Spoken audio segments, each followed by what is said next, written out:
సామెతలు రాయబడుతుంది. అలాగున మన ప్రార్థన ప్రభుకి అనుకూలమైన రీతిలో ముందు ప్రార్థనా జీవితంలో నిలకడ సాధిస్తే మన విశ్వాసాలు కూడా నిలకడ.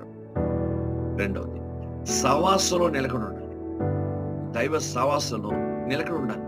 మనం ప్రతిరోజు ప్రభుతో సవాసం చేసే స్థితి ఉండాలి. జాగ్రత్తగా గమనించాలి. ఈ రోజు దేవుని వాక్యంలో నేర్చుకుందాం.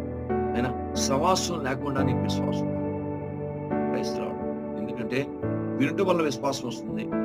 వినుట క్రీస్తుని కూర్చున్న మాట వల్ల వస్తుంది. పరిశుద్ధాత్మ దేవుడు విశ్వాసాన్ని ఇస్తాడు. సహవాసంలో కూడా విశ్వాసం లభిస్తుంది. దేవునితో నిత్యము సహవాసం దైవికంగా ఉండగలిగితే సహవాసం అనే విశ్వాసాన్ని చాలా అద్భుతంగా మనకి ఇస్తుంది.